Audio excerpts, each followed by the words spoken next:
Dream class के channel में आपका स्वागत है। जैसा कि आपने मेरी पिछले वीडियो में देखा होगा कि मैंने आपको डू वाइल स्टेटमेंट समझाया था और उसके पिछले वीडियो में मैंने आपको वाइल स्टेटमेंट समझाया था।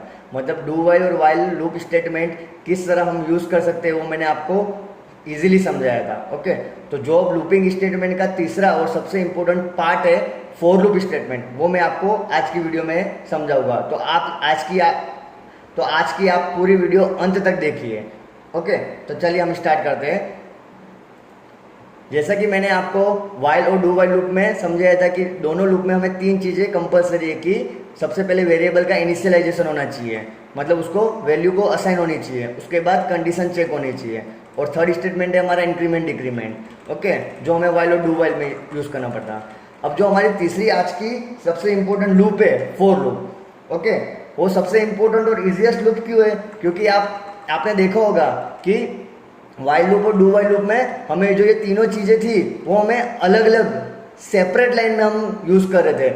जैसे कि मैंने यहाँ पे वेरिएबल को असाइन किया, इनिशियलाइज किया, कंडीशन में इस ब्लॉक में चेक करवा रहा था a less than equal to 5। Okay, और इंक्रीमेंट डिक्रीमेंट यहाँ पे प्रिंट करवाता स्टेटमेंट लिखने के बाद। डू वाइल में भी सेम था कि मुझे एक स्टेटमेंट यहाँ पे इनिशियलाइज करना पड़ता था, यहाँ पे मेरे स्टेटमेंट थे प्रिंट एफ या इंक्रीमेंट डिक्रीमेंट, और ये मुझे वाइल स्टेटमेंट में मेरी कंडीशन चेक होती थी। मतलब तीनों लाइन में मुझे सेपरेट लाइन यूज़ करनी पड़ती थी तीनों चीज़ों के लिए, वेरिएबल इनिशियलाइज करने के लिए, कंडीशन चेकिंग करने के लिए और इंक्रीमेंट डिक्रीमेंट करने के लिए मुझे सेपरेट लाइन यूज़ करनी पड़ती थी।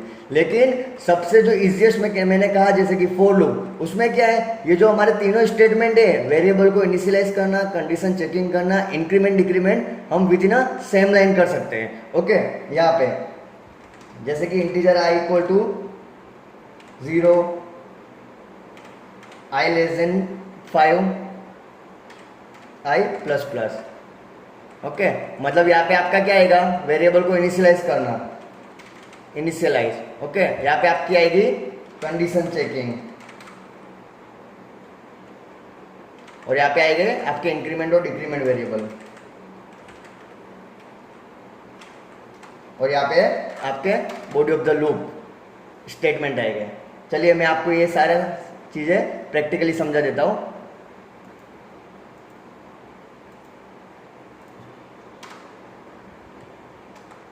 ये देखिए, जैसे कि हमने पिछले वीडियो में वाइल लूप और डू वाइल से जो स्टेटमेंट प्रिंट कराया था उसमें हमारा आउटपुट 1 to 5 आ रहा था। ये सेम आउटपुट मैं आपको फॉर लूप से लाके दिखाता हूँ।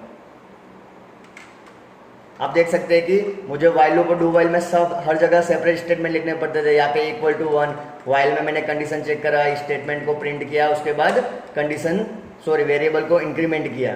ओके, अब मैं पूरे जो मेरे प्रोग्राम को है कमेंट कर देता हूँ। ओके, आप देख सकते हैं यहाँ पे मुझे आउटपुट में ब्लैंक आ रहा है।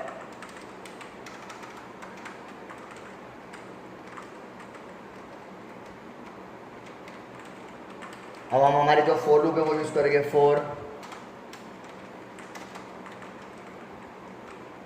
यहाँ पे मैंने वेरिएबल की वैल्यू को इनिशियलाइज किया i equal to 0, i less than equal to 5 और i plus plus.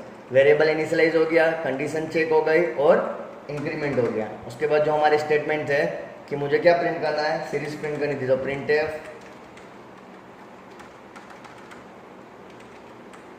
%d, i।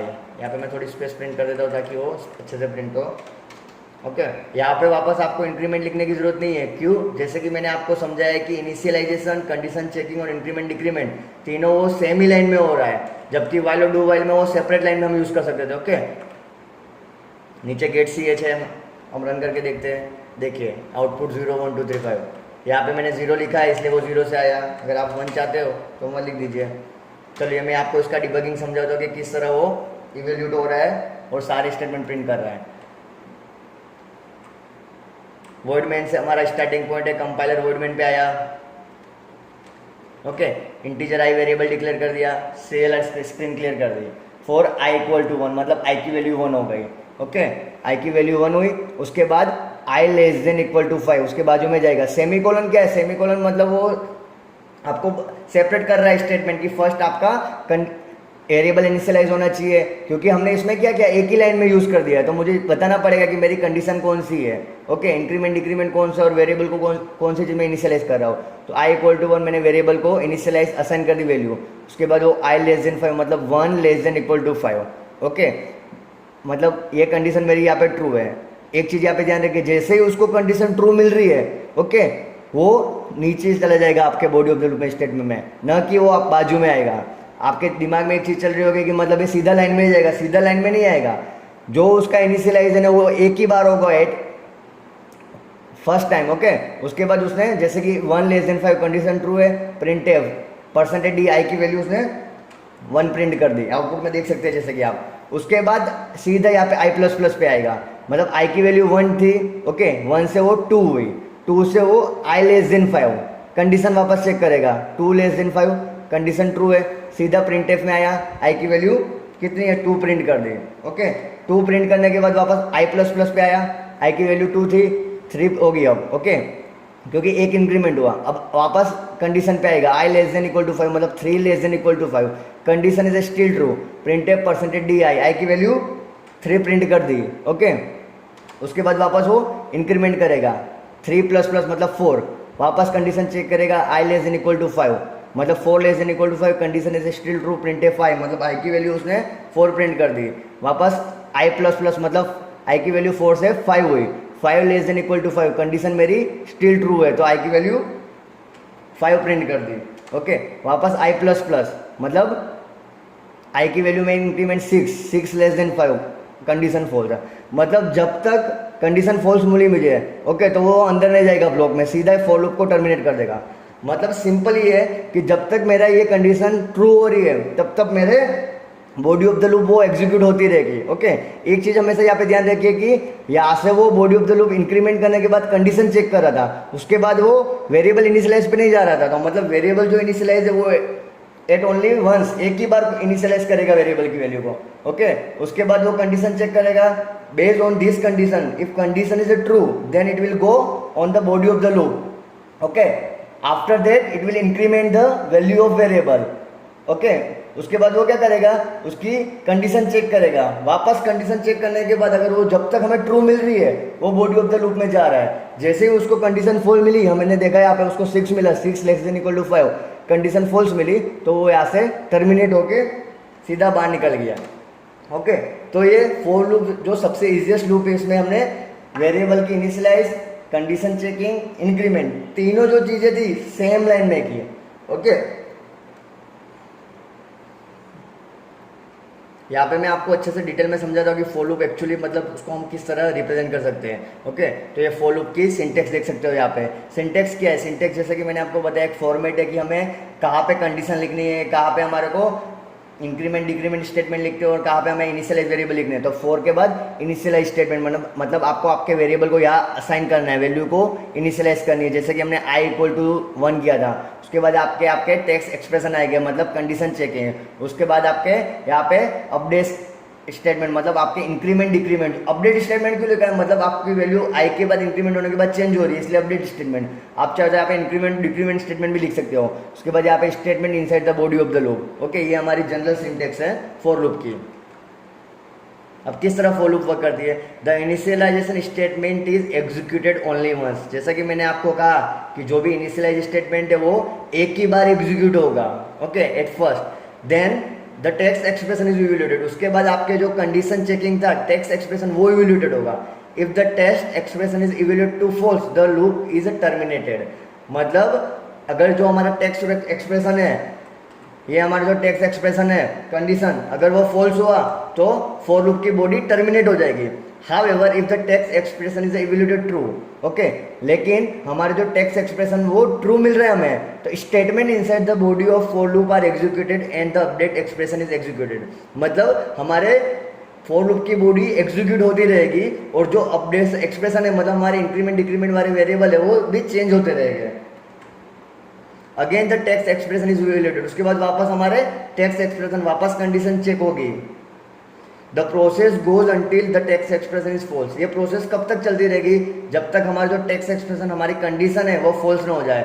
When the text expression is false the loop terminate. जब हमें टेक्स्ट एक्सप्रेशन कंडीशन फॉल्स मिल जाएगी द लूप टर्मिनेट, मतलब loop में से बाहर निकल जाएगा वो। ओके, टू लर्न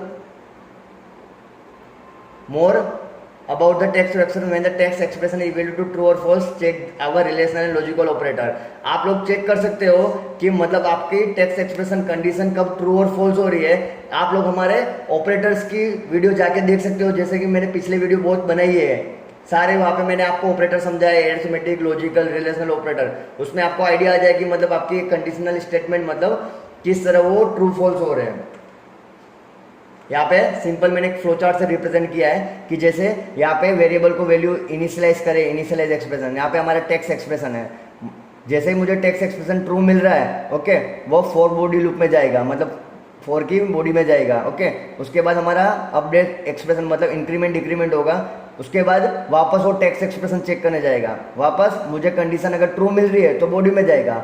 ये प्रोसेस कब तक चलती रहेगी? जब तक मेरी यहाँ पे कंडीशन ट्रू है। जैसे ही मुझे फॉल्स मिला, हमारी कंडीशन टेक्स्ट एक्सप्रेशन फॉल्स मिला, वो फॉल्स से सीधा बाहर बॉडी ऑफ द लूप में निकल जाएगा, फोर की बॉडी से बाहर निकल जाएगा, टर्मिनेट हो जाएगा स्टेटमेंट। ओके, यहाँ पे एक सिंपल एग्जांपल जो मैंने आपको प्रैक्टिकल करके समझाया वही यहाँ पे हम 1 to 10 नंबर प्रिंट कर रहे हैं। Okay, integer i equal to 1, i less than 11, i plus plus,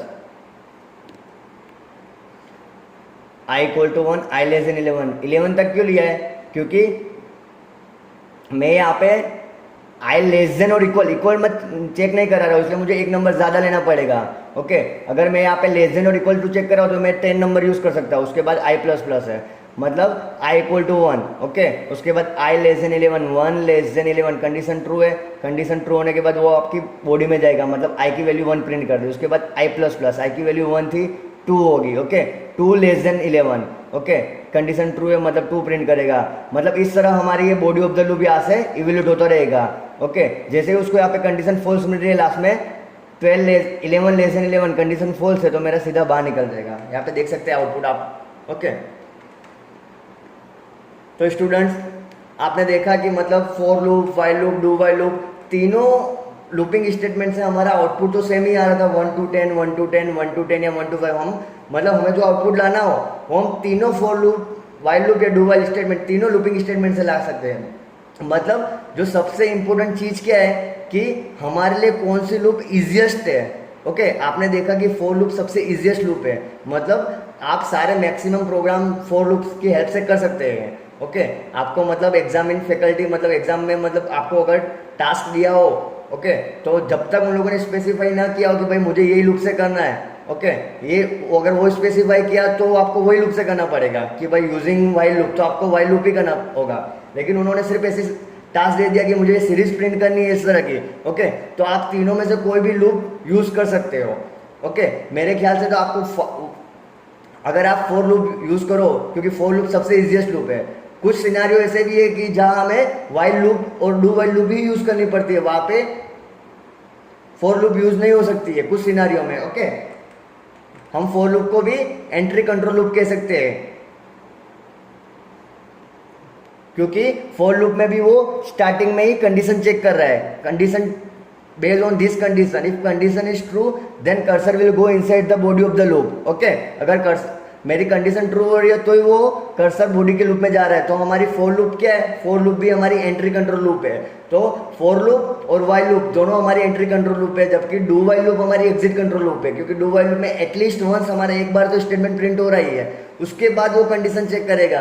अगर कंडीशन ट्रू हो रही है तो डू व्हाइल लूप इवैल्यूएट हो रहा है, अगर फॉल्स हो रही है तो टर्मिनेट कर दे रहा है। ओके, तो इस तरह की मजेदार वीडियो मैं आगे और भी बनाऊंगा। तो हमारी वीडियो पसंद आई है तो लाइक करिए, शेयर करिए और सब्सक्राइब करना ना भूलिए। धन्यवाद।